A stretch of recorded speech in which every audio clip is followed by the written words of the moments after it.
Arming our teachers would be a very, reactive response rather than proactive, and proactive is kind of where we need to be at this point, I Yeah, would think. I think the whole school board's looking at ways to prevent this from happening.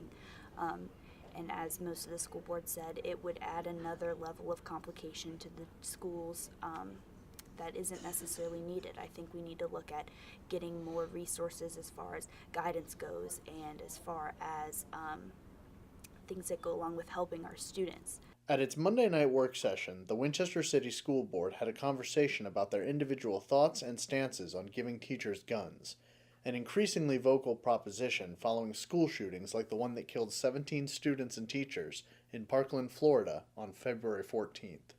I served in the United States Army on active duty for 9 years, and I can't imagine, and I really look at it and I can't imagine our teachers being in a position where they would have to respond and having the onus to have to respond to such an event. Teachers have bad days too. We had an event shortly after Parkland where the teacher fired a weapon in the school. So I don't believe arming teachers is the answer. They've got enough on their place already. So it just, to me, it would lend so much confusion in an atmosphere that wants as little confusion as possible. What happens if the police arrive and mistake a teacher with a gun for a shooter and kill him or her? What if a teacher brandishes a firearm in anger? Who would have guns in the school? How would they be trained and compensated? The board seemed to be in agreement that arming teachers would be a highly complicated logistical endeavor and more heavily favored using resources to expand reaction planning, physical security deterrence, and more professional policing. I remember emailing Dr. Van Hukel very early one morning when I woke up in a cold sweat, having that exact thought. Do we practice active shooter drills when you're outside loading a bus? This is months before Parkland. I don't know, just woke up one morning and that's what you think about when you feel responsible for 4,000 plus students. And I do think that that's critical, that maybe you don't practice every scenario, but you have the conversation. So maybe half that group remembers, if I'm outside loading a bus, I run inside or I load the bus.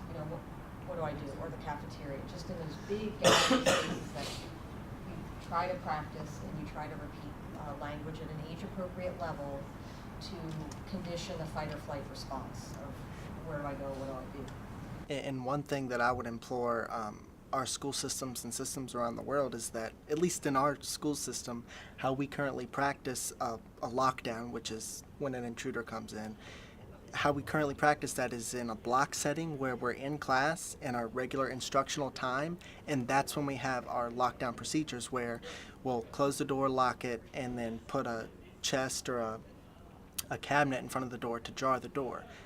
The only problem with that is that's the only way in which we practice a lockdown. We don't practice it in the lunchroom. We don't practice it in the hallways in the middle of changing blocks. Kai and I are both seniors at Hanley, and we go to the senior cafeteria, which just happens to be very open and at the front of the school. And the doors into the cafeteria are glass doors that are very open and you can see right on through. And something that I think would be very helpful is if we could practice a lockdown while we're in that lunch setting so that we know what to do when we're in that setting. Some board members said they would be open to hearing proposals from the state and federal government should they be attached to funding. I don't have that much confidence in the average citizen, teacher, administrator, or whatever, that they would automatically respond to the report of gunfire by heading to the front lines.